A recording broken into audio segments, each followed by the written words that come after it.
Welcome to EPG Pathshala. I am Purendra Prasad, working in the Department of Sociology, University of Hyderabad. Today I will be talking about medical pluralism. This is 8th module in Sociology of Health course. What is medical pluralism? The coexistence of different systems of medicine in a particular society. What does that mean? It simply means that pluralism, like religious pluralism, legal pluralism, or in terms of medical pluralism. The way different religions actually coexist. In India, you have Hinduism, Buddhism, Sikhism, Islam, Christianity, Jainism, and so on and so forth. So you have different religious groups actually coexisting, where each one is allowed to actually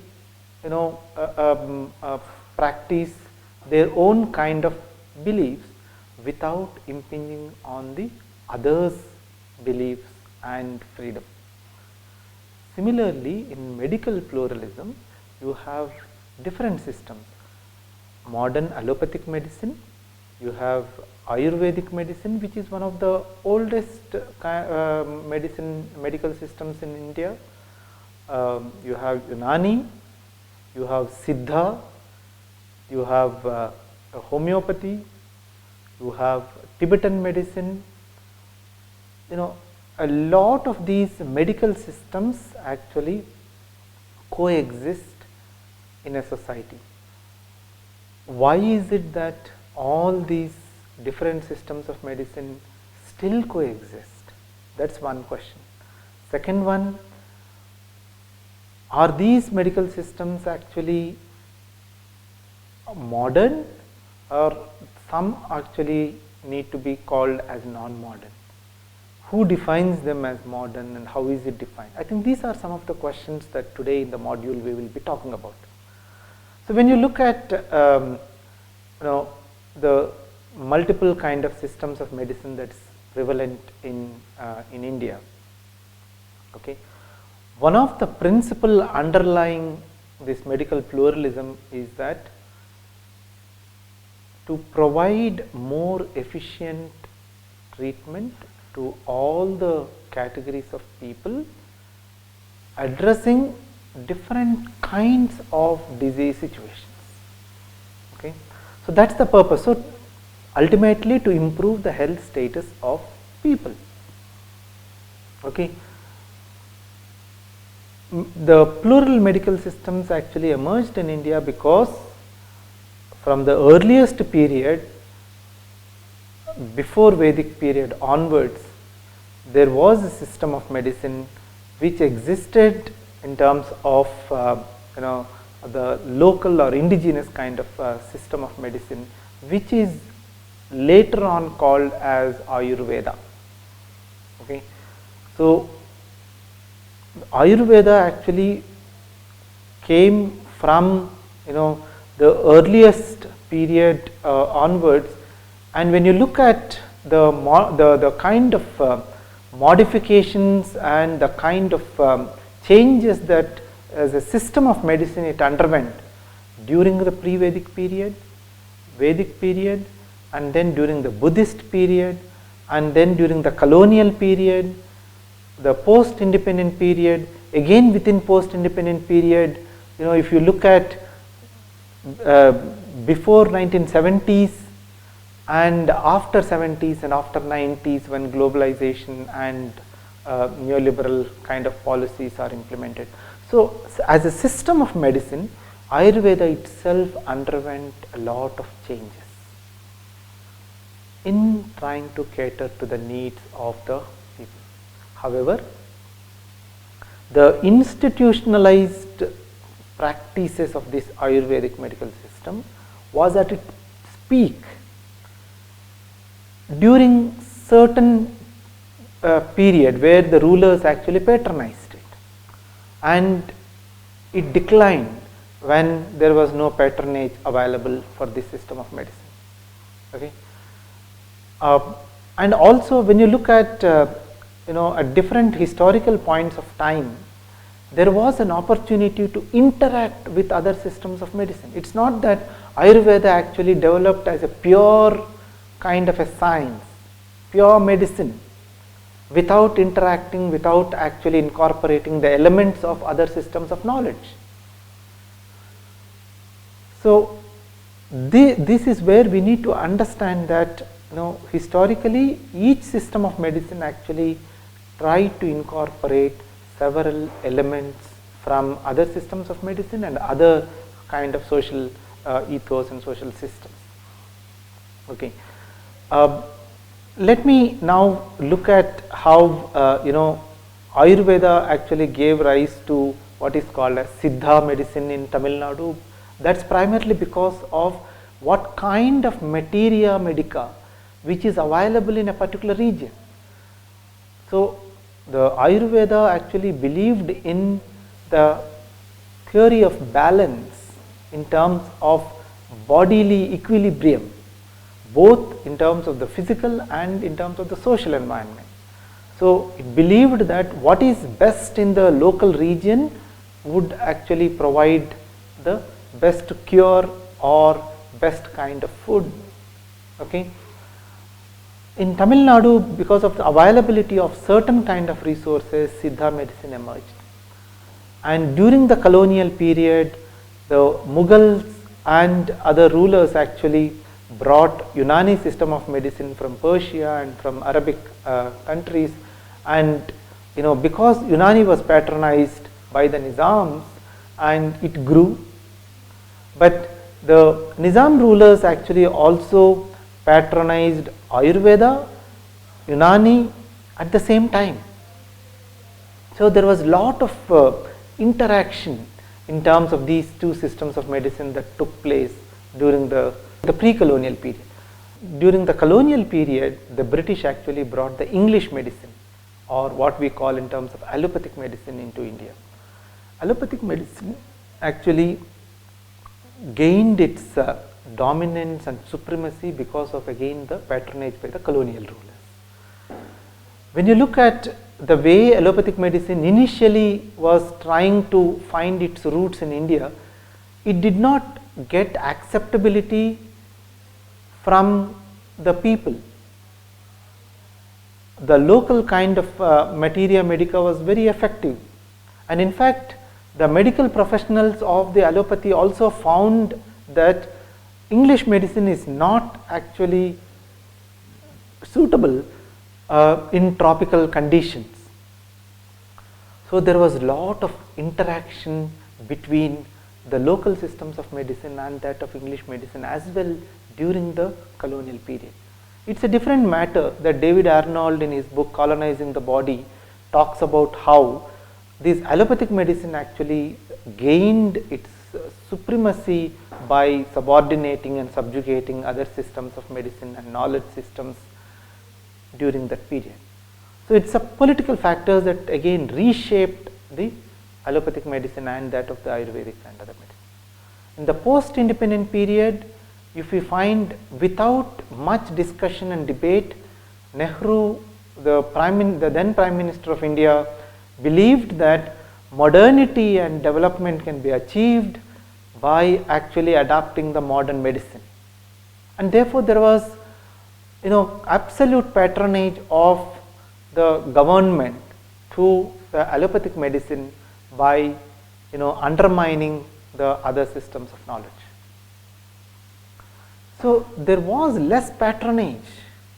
The institutionalized practices actually were very, very weak.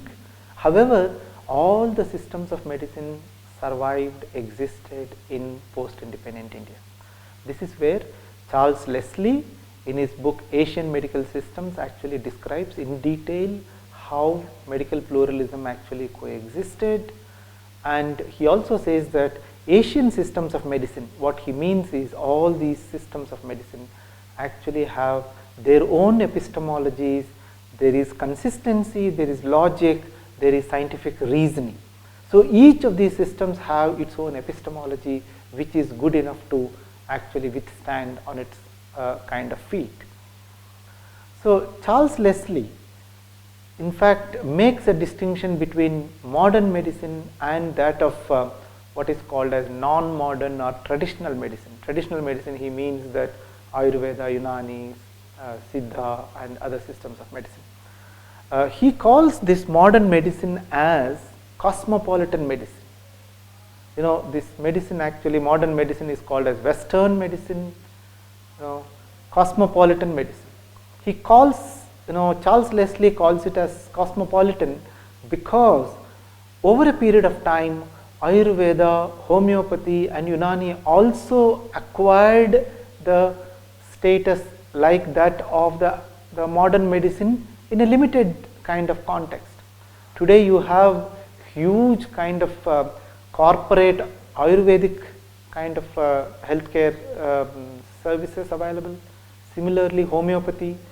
So cosmopolitan is something that represents not simply allopathy, but the way it is incorporated into the market and other mechanisms. So all that we are trying to understand is that while Western scholars have been fascinated with coexistence of medical pluralism, the other critical dimension that we need to look at is that coexistence actually is based on unequal kind of power relations. While modern Western or allopathic system actually commands the dominant kind of a status, the other systems of medicine actually have subordinate and inferior kind of a position.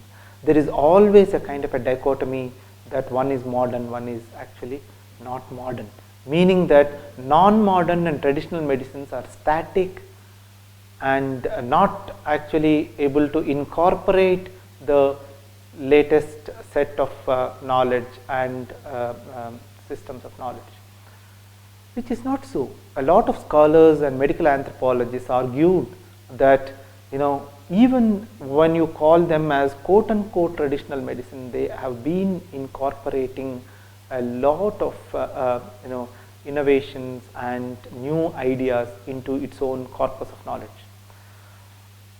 That's one. Second one, when they are coexisting, there is all the time emulation and imitation of the Western systems of knowledge. Madhulika Banerjee, who did her PhD thesis on Ayurveda, says that the standardization, commercialization, pharmaceuticalization, these three processes actually resulted in inducing lot of Ayurvedic medicine to behave exactly like that of allopathic medicine. The demands that are placed on Ayurvedic medicine are that it needs to actually produce medicines which are replicable and can be administered similar to allopathic medicine. She argues that why should Ayurveda actually behave exactly like that of allopathic medicine? It has its own epistemology, it has its own scientific kind of parameters on which it can actually explain its logic rationale. However, the market and the commercial dimensions of medical systems actually have been increasingly demanding that Ayurveda and other systems of medicine actually be mainstreamed, incorporated into the mainstream kind of medical systems. So there is a vested interest or the kind of commercial interest that shapes the systems of knowledge. And the other dimension is that there is even allopathic system of knowledge did not actually develop on its own platform. It actually incorporated a lot of other medical knowledge systems into its corpus of knowledge over a period of time. And this is where one needs to actually look at how within within 200 years one system of knowledge actually gained its supremacy and started actually determining the position of the other systems of knowledge. However, in the Indian context, I think all these systems of knowledge coexist. People have been actually, moving from one system of knowledge to another system of medical knowledge in terms of seeking services, primarily because their confidence in terms of actually getting cured is something that is dependent on which one works better. So people have been very pragmatic in trying to move from one medical system to another medical system and have been operating. But what we are trying to actually discuss from this module is that we need to critically engage with why different systems of knowledge actually exist. Is it actually improving the health status of people, and why is it that state and market and other actually actors have been influencing different systems of knowledge differently? These are all important factors for us to understand in terms of looking at the way body and health actually has been conceptualized, because bodily kind of a health is conceptualized by each of these systems of knowledge differently, and that is very important for sociologists to understand, and then look at these pluralism, what it means. Would pluralism only mean diversity, or would pluralism mean actually operation of certain power relations over other systems of knowledge? That actually provides us the basis for basis to understand the deeper dimensions of medical pluralism. Let me sum up this module. What we have been talking about is that medical pluralism is a concept which provides us a kind of different systems of knowledge coexisting, which can contribute to the human health to improve. I think we looked at how this diversity actually has within each system also changed from pre-colonial period to the colonial period to that of the post-independent period. Now, if you look at each of these systems of knowledge, including Ayurveda for instance, which has moved from magico-religious kind of knowledge to that of empirical, rational kind of knowledge system during the Buddhist period. That's the time where a lot of deep documentation has been done in terms of experimentation and in terms of mastering the anatomy of the body, etc. So there was a scientific kind of an approach that was developed during the Buddhist period, and how that again got incorporated into the Hindu or the Sanskritic kind of models of medicine. So when we talk about Ayurveda in post-independent period, we are talking about it as a Ayurveda in today's context, the way it acquired a different form. So there is no homogeneous kind of Ayurvedic system of knowledge from pre-colonial to post-independent period. Similarly, we are talking about allopathic medicine. Okay, it incorporated a lot of elements from other systems of knowledge as well. So what we are talking about is the way allopathic knowledge actually is practiced. So when we talk about pluralism, we are not simply talking about the way system of knowledge actually transformed from different historical points of time. We are also talking about practitioners associated with it. We are talking about social and cultural organization that actually is revolving around these systems of knowledge. The institutionalization of processes are very important. Okay? If you look at Unani medicine, today you have corporate kind of a Unani medical hospital, you have government Unani Medical Hospital, you have small kind of clinics, you also have a lot of Unani medicine which is dispensed in small stores and the food kind of provision stores.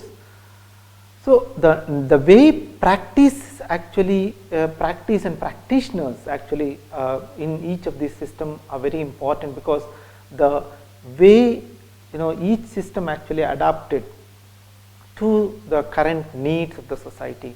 But what is significant is that the way biomedicine actually is determining the corpus of knowledge that is actually is a part of other systems of knowledge is where we need to understand that it is power that determines the systems of knowledge, and the dominance, the hierarchy, the hegemony of a particular system of knowledge need to be understood within a particular political context, and that is where medical pluralism helps us to understand the sociological dimension.